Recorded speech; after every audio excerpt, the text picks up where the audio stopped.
This week on What's Good Cape Cod, we talk about a driven woman, a sweet treat for everyone, and local farmers markets. I'm Sarah Lapsley Martin.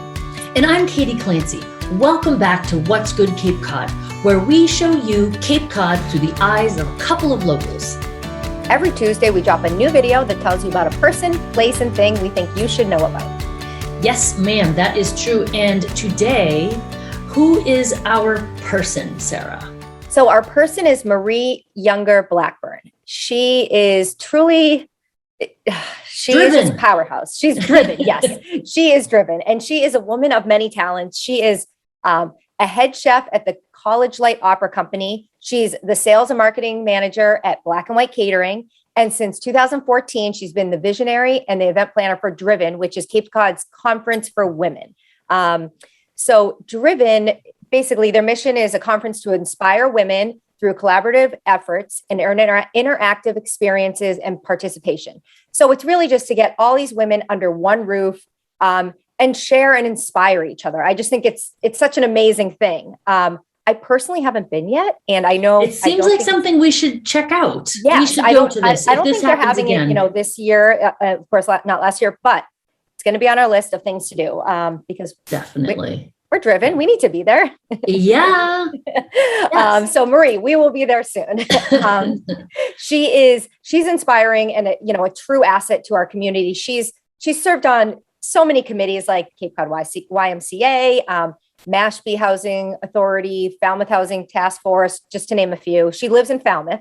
And so one thing that I thought was really cool, a few years ago, she was actually awarded the Unsung Hero Award, which is given to women, who don't make the news, but they make a difference. And I really couldn't think of anyone more deserving. Who gave her that award? It was the Massachusetts Commission of the Status of Women that gives out that award. And I mean, I just think I had never heard of the award, to tell you the truth, until I started looking her up. And what a great person to give it to. I mean, I just love to give in to women who make the news, who don't make the news, but they make a huge difference. I love that. Right? Women don't make the news, but they make a difference. Yes. What a great award. Yeah. She is a true advocate for racial, social, and gender equality and the inclusion of people with disabilities. Mm-hmm. She hosts a Zoom show called Conversations That Matter. So look that up. That's awesome. Yeah. She's also a huge supporter of music and the arts. Mm-hmm. So I actually see her out and about at a lot of music. So like local music, she and her son Chase, who was born with Down syndrome, they're out all the time, and for him, music is a true therapy. Very therapeutic. And I saw there was an interview that they had done from the Woods Hole Trad Stroll was virtual this year. And so part of Arts Falmouth, they did an interview with Marie, which was awesome. So it's on YouTube, check it out. And it's her and Chase, and they talk about, some difficult situations they've been put in and just they've encountered, but it also has some powerful things about Chase and his love of music. And so on the video, Chase gets the guitar and she's singing. And it was such a great interview, but she's truly just amazing. And thank you, Marie, for everything you do. And we can't wait to come to your next conference. Yes. Oh my God. That's so awesome. Amazing. So the place that we're going to talk about, you guys. So Sarah had mentioned this and I was like, what? Like, why did you go there? So yes. Tell me about this place. Yes. So our place is Sweet Izzy in Harwich, and my new favorite shop when I'm in Harwich. And it is a dairy-free ice cream shop. So all the ice cream, dairy-free ice cream shop made of almond milk and coconut, vegan, gluten-free, and soy-free. I am none of those. And I'm none of those. So I like my traditional ice cream. But I saw everyone talking about this. I saw it on social media. Their pictures are amazing. And I was like, I need to try this ice cream. I mean, it looks amazing. And so it's delicious, even for a traditional ice cream lover who is not dairy-free or gluten-free or soy-free. You're rotten with dairy. Yeah. Right. But it was amazing. And so they're located on Route 28, right behind the trampolines in Harwich. Yes. Another bucket list item. Another awesome place, brings back childhood memories. Absolutely. And they built, it almost looks like a little it's like so Cape Cod. It's like a little cottage, and so it's like their little ice cream shop. Hard serve ice cream, soft serve ice cream. They have, so many toppings. I could barely choose what I wanted. Brownie sundaes, banana splits. So like truly, something just like everyone. A regular ice cream shop. Yeah, exactly. And that was kind of their thing behind there. So Elizabeth and Mike are the owners. They opened July of last year. So of course, a tough time to open a business like in the middle of COVID, and they had delays, but cheers to them for opening and getting it done. Yes. Elizabeth has a background in holistic nutrition, and she hasn't eaten gluten or dairy for about 10 years. And so it was just like her dream to go somewhere and be able to order anything off the menu, which, we wouldn't think of if you're not dairy or gluten free. We go to the ice cream shop and we have all these flavors everywhere. So this is something that she really, didn't want to be restricted or limited, and have that like true ice cream shop experience. And so she has 3 children, Isabel, Charles, and Hudson.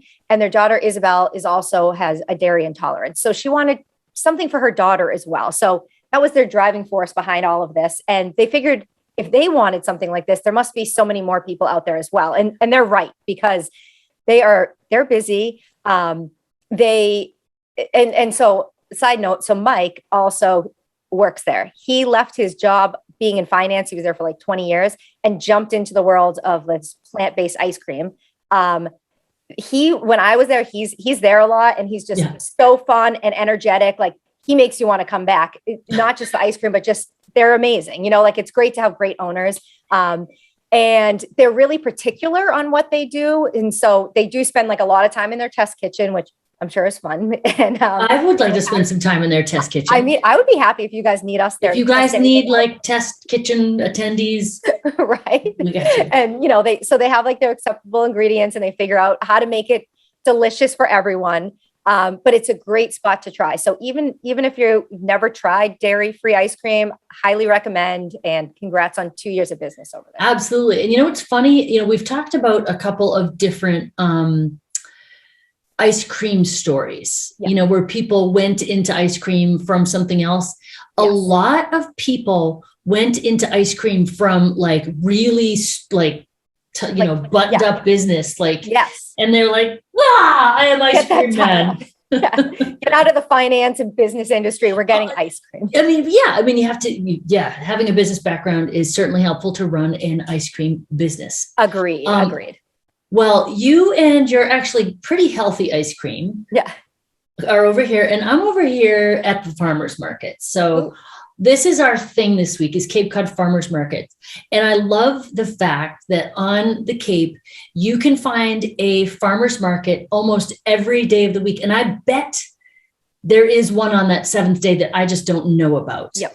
So farmers market, obviously this is the time of year, August, September, October, even a little bit of November, you can get into farmers markets. So farmers markets definitely sell a lot of things that come off the farm, produce, eggs, stuff like that. But also there's, you'll see there's some crafts there, or like cheeses or things that people have made. And it's such a great way to obviously directly support your local farmers, your neighbors, but also you get this produce like nothing you've ever had. So recently at Dennis Union Church has their big annual auction. And part of that is a little general store and a little farmer's market. Cute. And the food I worked at the farmer's market, and I'm very happy that I did this year because I brought home tomatoes like I've never seen. And every year I think I'm like, these are the best tomatoes I've ever had. No, there's like these heirlooms that like grow up around each other. They're like 2 tomatoes and one, I'm cutting them like 1/2-inch slabs, putting them on like, what the best way I like it is toast, ricotta cheese, everything bagel seasoning, tomato, more everything bagel seasoning. That has been my breakfast. Sounds amazing. Just thinking about it. That sounds amazing. So tomatoes are the big thing that draws me there, but it's not just that. Sometimes you can get at the farmers markets. I know that Isabel Lilly sells scallops. I was going to say at the Bass River. I think it's the Bass River one, which they do like 2 days a week over there. Yeah, exactly. Yeah. So, and then there's always surprising things that you find that like, I didn't know you could sell this at a farmer's market. It's just a fun, very local, very yummy experience. Local honey.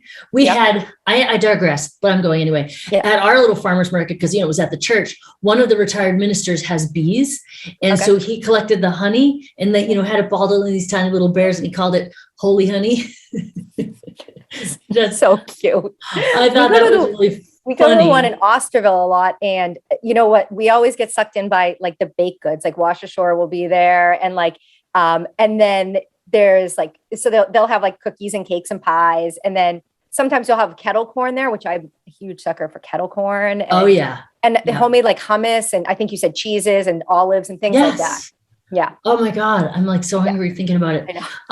So I'm going to give you guys the rundown of what, which farmers markets are when. I'm going to redo the list, but we'll also have links to all of these farmers markets. And actually the list that we have, I got from Edible Cape Cod magazine. So we'll make sure that you have the link to Edible Cape Cod so you can go check out farmers markets there. I'm sure they've got the resources there.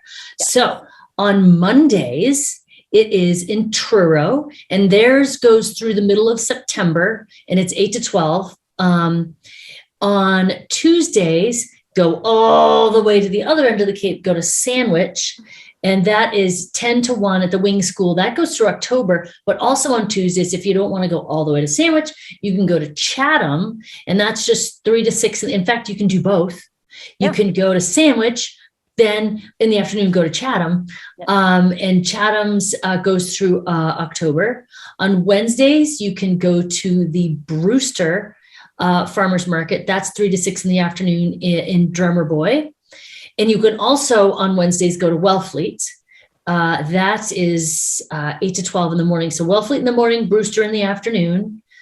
Thursday, like we talked about, Bass River Fish Market. Fish Market. That was a restaurant that I used to work at.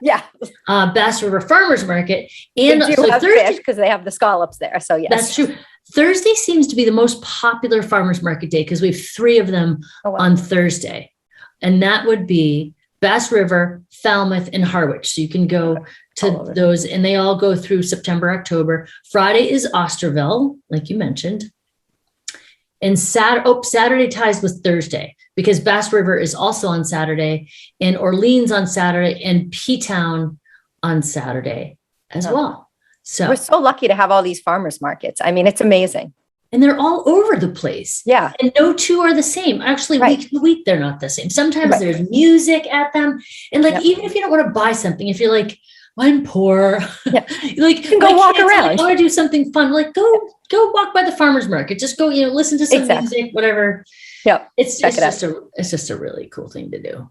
So anyway, so we launch on Tuesday. So if you're watching this on launch day, you should go to Sandwich or Chatham and go check it out. Check out a farmer's market. Eat a tomato. Eat more tomatoes. All right. That is it for this episode. Now you know what's Good Cape Cod. If you're watching on YouTube, hit the subscribe button and hit the bell so you get notified the next time we drop a new episode. And if you're looking for more information for anything we talked about this episode, visit our website at whatsgoodcc.com.